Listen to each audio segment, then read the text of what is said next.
ഇനി ലാസ്റ്റ് ഒരു പോയിന്റ് കൂടെ അവിടെ പറയും. വലിയ ഏടത്തിനറ് കഴിഞ്ഞ പ്രസംഗത്തിൽ അറിയാതെ പൂച്ച പുറത്തുചാടി. എന്താണ് പറഞ്ഞെന്നറിയോ? കറാമത്ത് മുഅ്ജിസത്തൊക്കെ അല്ലാഹ് അവരിലൂടെ പ്രകടമാക്കുകയാണ്. ഓൽക്കതിൽ പ്രത്യേക റോളൊന്നുമില്ല. ഇതല്ലേ വഹാബി ഇവിടെ പറഞ്ഞ ചങ്ങായി. ഇതാന്റെ അഞ്ചാമത്തെ ചോദ്യം. പിന്നെയും അഞ്ചാമത്തെ ചോദ്യം. നേരത്തെ ചോദിച്ചതും അഞ്ചാമത്തെ ചോദ്യമായിരുന്നു. ഇപ്പൊ വീണ്ടും അഞ്ചാമത്തെ ചോദ്യം. ഞങ്ങളൊക്കെ 5 കഴിഞ്ഞ 6 എന്നാണ് പഠിച്ചിട്ടുള്ളത്. മന്ദബുദ്ധികളാകുമ്പോൾ അങ്ങനെയൊക്കെ സ്വാഭാവികമായിട്ടും പലതും ഉണ്ടാവും. പോട്ടെ, പാവങ്ങളല്ലേ, നമ്മൾ എന്ത് ചെയ്യാൻ പറ്റും, അവരെ കുറ്റപ്പെടുത്തണ്ട. 5 കഴിഞ്ഞാൽ നൗഷാദെ പിന്നെ 6 എന്തോ ആകട്ടെ, 5 ആണെങ്കിലും 6 ആണെങ്കിലും ഞങ്ങൾക്കൊരു പ്രശ്നവുമില്ല. നിങ്ങളുടെ ചോദ്യം എത്ര വേണം, ഞങ്ങൾ നേരിടും. ഇതുപോലെ കാണിച്ച് കൃത്യമായി മറുപടിയും പറയും, ഒരു സംശയമില്ല. എന്തായാലും ഈ പറഞ്ഞത് അമ്പിയാക്കൾ, ഔലിയാക്കൾ, മുഅ്ജിസത്തും കറാമത്തും അതിനെക്കുറിച്ചാണല്ലോ ഇപ്പൊ പറഞ്ഞത് അഞ്ചാമത്തെ ചോദ്യമായിട്ട്. അതിനെക്കുറിച്ച് നൗഷാദിന് എന്തോ ഒന്ന് പറയാനുണ്ട്. എൻ്റെ ക്ലിപ്പും കാണിക്കുന്നുണ്ട്. അപ്പൊ ഇനി നിങ്ങൾ ഞാൻ പറയുന്നതും കേൾക്കുക, അതിനുശേഷം നൗഷാദ് പറയുന്നതും കേട്ടോളൂ.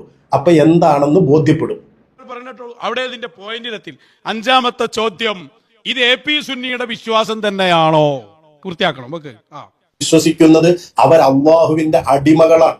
പക്ഷെ അള്ളാഹുവിന്റെ അടുത്ത് സ്ഥാനമുള്ളത് കൊണ്ട് അള്ളാഹു തആല അവർക്ക് കറാമത്തുകൾ കൊടുത്തിട്ടുണ്ട്, മുഅ്ജിസത്തുകൾ കൊടുത്തിട്ടുണ്ട്. എന്ന് പറഞ്ഞാൽ അള്ളാഹു തആല മൊബൈൽ ഫോൺ കൊടുത്തതുപോലെ കൊടുത്തങ്ങോട്ട് ഏൽപ്പിച്ചിരിക്കുകയല്ല. അവരിലൂടെ അള്ളാഹു തആല പ്രകടമാക്കുന്ന അത്ഭുത കാര്യങ്ങൾ, അതിനുള്ള ശേഷി അള്ളാഹു തആല അവർക്ക് നൽകിയിട്ടുണ്ട്. അവരെ അള്ളാഹു അത്തരത്തിൽ ആദരിച്ചിട്ടുണ്ട്. അവരിൽ നിന്ന് കറാമത്തുകൾ വന്നിട്ടുണ്ട്, അവരിൽ നിന്ന് മുഅ്ജിസത്തുകൾ ഉണ്ടായിട്ടുണ്ട്. അത് അവരുടെ കഴിവല്ല, അത് അവരുടെ നിയന്ത്രണത്തിലുള്ള കഴിവുമല്ല, അള്ളാഹുവിന്റെ കഴിവാണ്. ഇതാ ഞങ്ങൾ ഇതല്ലേ തനി വഹാബിസം. എല്ലാത്തിന്റെയും കൂടെ ഒരു വഹാബിസം എന്ന് ചേർത്ത് കൊടുത്താൽ പൂർത്തിയായി എന്നാണ് ആ സാധു വിചാരിച്ചത്. എന്ത് ചെയ്യാൻ പറ്റും? എന്താ ഞാൻ പറഞ്ഞത്? ഞാൻ പറഞ്ഞ അതേ വാദം, അമ്പിയാക്കൾ, ഔലിയാക്കൾ, അവരുടെ മുഅ്ജിസത്ത്, കറാമത്ത്, അത് അള്ളാഹു വെളിവാക്കുന്നതാണ്. അത് മഹാന്മാർക്ക് അള്ളാഹു കൊടുത്ത സ്ഥാനമാണ്. ഇതൊക്കെയല്ലേ ഞാൻ പറഞ്ഞത്. ഇനി ഇതേ കാര്യത്തെക്കുറിച്ച് നൗഷാദിന് എന്താ പറയാനുള്ളത്? കേൾക്കാം നമുക്ക്. നമ്മൾ പറയുന്നത് എന്താ? എല്ലാ കഴിവും അള്ളാഹ്ക്കുള്ളതാണ്. ഇത് ഞാൻ പറഞ്ഞതല്ലേ, എല്ലാ കഴിവും അള്ളാഹുവിൻ്റെതാണ്. അത് ഇവരും സമ്മതിക്കുന്നുണ്ട്. ഇനിയോ ആ അല്ലാഹു തആല അവന്റെ ആളുകൾക്ക് സ്പെഷ്യൽ മഖാമുകൾ നൽകുന്നു. ഇത് ഞാൻ പറഞ്ഞതല്ലേ. ഞാൻ മഖാമു എന്ന വാക്കല്ല ഉപയോഗിച്ചത് എന്ന് മാത്രം. അല്ലാഹു തആല അവന്റെ ഔലിയാക്കൾക്ക് പ്രത്യേകമായ ആദരവ് കൊടുക്കുന്നുണ്ട്. ഇത് രണ്ടും ഒന്ന് തന്നെയാണ്. ഇനിയോ ആ മഖാമ് സ്ഥാനമുള്ള ആളുകൾ ആ സ്ഥാനത്തിരുന്നു കൊണ്ട് അവര് ചെയ്യുമ്പോ അള്ളാഹു അതിനെ ഹൽക്ക് ചെയ്യുന്നു. അതെ, അള്ളാഹു അതിനെ ഹൽക്ക് ചെയ്യും. അതല്ലേ ഞാൻ പറഞ്ഞത്, അള്ളാഹു തആല അവരിലൂടെ വെളിവാക്കുകയാണ് എന്ന്. അപ്പൊ ആരാണത് ചെയ്യുന്നത്? അള്ളാഹു തആല. ഈ ഞാൻ പറഞ്ഞതും നൗഷാദ് പറയുന്നതും ഒക്കെ ഒന്ന് തന്നെയാണ്. പക്ഷെ ഈ സാധുവിനത് തിരിയുന്നില്ല. എന്ത് ചെയ്യാൻ പറ്റും? ബാക്കി പറ. അപ്പൊ അത് ചെയ്തു കൊടുക്കാനുള്ള കഴിവ് അള്ളാഹു അവർക്ക് നൽകുകയാണ്. ചെയ്തു കൊടുക്കാനുള്ള കഴിവ് അള്ളാഹു അവർക്ക് നൽകുകയാണ്. അത് ഞാൻ പറഞ്ഞതാണ്. അള്ളാഹു തആല അതിന് ശേഷി അവർക്ക് കൊടുത്തിട്ടുണ്ട്. വളരെ കൃത്യമല്ലേ? ഇനി പറ. ഓൽക്ക് കഴിവുണ്ട്, ഓരോ നിയന്ത്രണത്തിലുമാണത്. അവിടെയാണ് പ്രശ്നം. അവരുടെ നിയന്ത്രണമല്ല, അത് അള്ളാഹുവിൻ്റെതാണ്. നിങ്ങളുടെ വിശ്വാസം മൊബൈൽ ഫോൺ കൊടുത്താൽ മൊബൈൽ ഫോൺ അവർക്ക് ഇഷ്ടമുള്ളതുപോലെ ഉപയോഗിക്കാൻ പറ്റുമെന്നാണ്. പിന്നെ അള്ളാഹുവിന് അവിടെ ഒന്നുമില്ല. അത് ശരിയല്ല. നിയന്ത്രണം അള്ളാഹുവിൻ്റെതാണ്. ഇനി പറ. മേലെയാ നിയന്ത്രണം അള്ളാഹ്ക്കുണ്ട്. അതിവിടെ ചർച്ചയില്ല. അത് എല്ലാത്തിലും അങ്ങനെയാണ്. അതുകൂടി പറയണം. അത് ചർച്ചയില്ല എന്ന് പറഞ്ഞ് ഒഴിവാക്കാൻ പറ്റണതല്ല. ഇപ്പൊ സമ്മതിച്ചു, മേലെയുള്ള ഒരു നിയന്ത്രണം എല്ലാത്തിലും ഉണ്ട്. അത് തന്നെ ഞാൻ പറഞ്ഞത്. എല്ലാത്തിന്റെയും നിയന്ത്രണം അള്ളാഹുവിന്റെ കയ്യിലാണ്. പറ. അവരുടെ ഇഷ്ടത്തിലും നിയന്ത്രണത്തിലുമായി കറാമത്ത്, മുഅ്ജിസത്ത് പ്രകടിപ്പിക്കാൻ ഔലിയാക്കന്മാർക്ക്, അമ്പിയാക്കന്മാർക്ക് കഴിയും എന്നതാണ് അഹ്ലുസുന്നയുടെ വാദം. അഹ്ലുസുന്നയുടെ വിശ്വാസം അത് തന്നെയാണ്. അമ്പിയാ, ഔലിയാ അവരുടെ ഇഷ്ടത്തിനനുസരിച്ച് കറാമത്ത്, മുഅ്ജിസത്ത് പ്രകടിപ്പിക്കാൻ അവർക്ക് കഴിയും. കഴിയില്ല എന്ന് ഞാൻ പറഞ്ഞിട്ടില്ല. ഞാൻ പറഞ്ഞു എന്ന് തെളിയിക്കാൻ നിനക്ക് കഴിയോ നൗഷാദെ? ഞാൻ വെല്ലുവിളിക്കാൻ. തെളിയിച്ചാൽ നീ പറയുന്ന പണി ഞാൻ എടുക്കും. അമ്പിയാ, ഔലിയാഇനെ അവരുടെ ഇഷ്ടത്തിനനുസരിച്ച് കറാമത്തും മുഅ്ജിസത്തും പ്രകടിപ്പിക്കാൻ കഴിയില്ല എന്ന ഒരു വാക്ക് ഞാൻ പറഞ്ഞിട്ടുണ്ടോ? ഞാൻ പറഞ്ഞതെന്താ? ആ കഴിവും അവരുടെ നിയന്ത്രണത്തിലല്ല എന്നാണ്. അതാണോ ഇപ്പൊ എന്നെ വഹാബിയാക്കാൻ നീ കണ്ടുപിടിച്ച കാര്യം? ഞാൻ പറഞ്ഞത് തന്നെയാ നൗഷാദും പറഞ്ഞത്. പിന്നെ ആകെ ഒരു വ്യത്യാസം എന്താണ്? ആ കഴിവും അവരുടെ നിയന്ത്രണത്തിലല്ല എന്ന് ഞാൻ പറഞ്ഞു. അത് തെറ്റാണെങ്കിൽ കിതാബുകൾ വായിച്ച് തെളിയിക്ക്. കറാമത്ത് മുഅ്ജിസത്തിന്റെ തഅരീഫ് എന്താണെന്ന് പഠിച്ചാൽ മതി. മഹാനായ ഇമാം റംലിയൊക്കെ രേഖപ്പെടുത്തിയിട്ടില്ലേ? അതൊക്കെ ഒന്ന് വായിച്ച് പഠിച്ചു നോക്ക്. അപ്പൊ കൃത്യമായി ബോധ്യപ്പെടും ഞാൻ പറഞ്ഞത് തെറ്റാണെന്ന്. കിതാബ് വായിച്ച് തെളിയിക്കണേ ഉഷാദെ. അപ്പൊ അതുകൊണ്ട് ചോദ്യം ഒന്ന് ആവർത്തിച്ചേ കേൾക്കട്ടെ.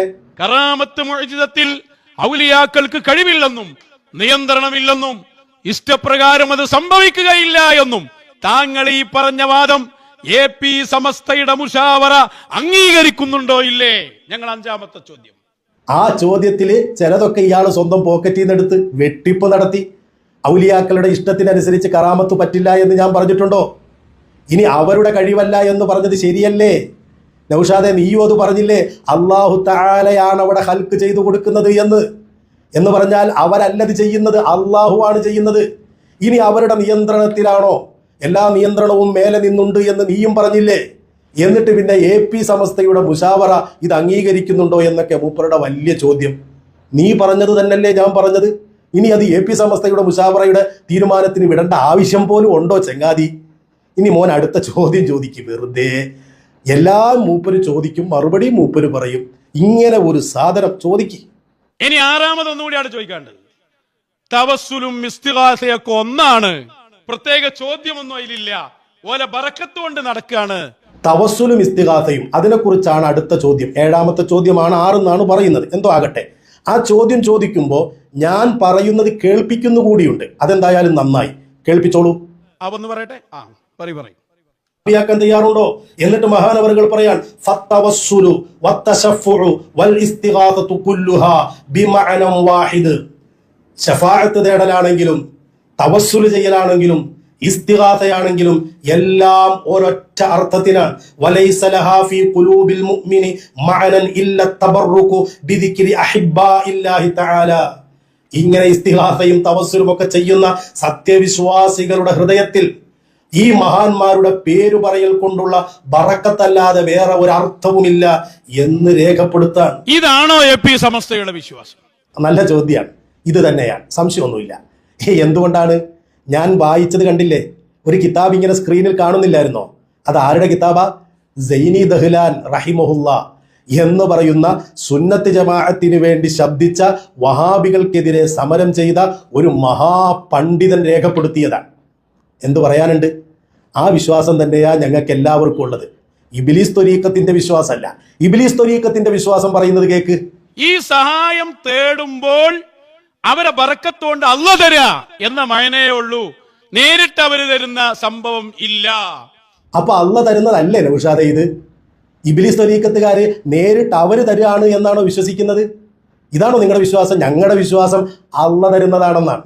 അത് AP സമസ്തയുടേതാണെങ്കിലും EK സമസ്തയുടേതാണെങ്കിലും ഏതു സുന്നികളുടേതാണെങ്കിലും വിശ്വാസം അള്ളാഹു തരുന്നതാണ്, അവരിലൂടെ തരുന്നതാണ്. ഇതാ ഞങ്ങളുടെ വിശ്വാസം. എന്നിട്ടോ ഞാൻ വായിച്ചു എന്ന് നീ പറയുന്നില്ലേ? പറ. താങ്കൾ വായിച്ചല്ലോ. വായിച്ച കിതാബ് കറക്റ്റ് അല്ല, അത് വേറൊരു കാര്യം. അത് മുമ്പ് വ്യക്തമായി പിന്നെ പറയുന്നുണ്ട്. വായിച്ച കിതാബ് കറക്റ്റ് അല്ല, അത് വേറെ കാര്യം, അത് പിന്നെ പറയുന്നുണ്ട് എന്നാണ്. ഒരു വിഷയം പറയുമ്പോൾ അതങ്ങ് പറഞ്ഞു പോലെ ഉഷാദെ, അപ്പോഴല്ലേ ആളുകൾക്ക് ബോധ്യപ്പെടുള്ളൂ. അത് പിന്നത്തേക്ക് വെക്കണത് എന്തിനാ? സൈനി ദഹ്ലാൻ എഴുതിയത് ഞാൻ വായിച്ചു, അത് കൃത്യമായി തന്നെ ഞാൻ വായിച്ചു. അത് പിന്നത്തേക്കാക്കണ്ട. ഇപ്പൊ പറഞ്ഞുകൂടായിരുന്നോ? എത്ര സമയം ഉണ്ടായിരുന്നു, എത്ര അവസരം ഉണ്ടായിരുന്നു, അപ്പൊ പറഞ്ഞുകൂടായിരുന്നോ? പിന്നത്തേക്ക് വെക്കുക. എന്റെ ചോദ്യം അതല്ല. ഈ പറഞ്ഞ വിശ്വാസത്തിലാണോ ഈ AP ഗുണ്ടകൾ ഉള്ളത്, അല്ല AP സമസ്തക്കാർ ഉള്ളത്? ഗുണ്ടകളെന്നൊക്കെ ഒന്ന് പറഞ്ഞു, പെട്ടെന്നങ്ങ് മാറ്റി.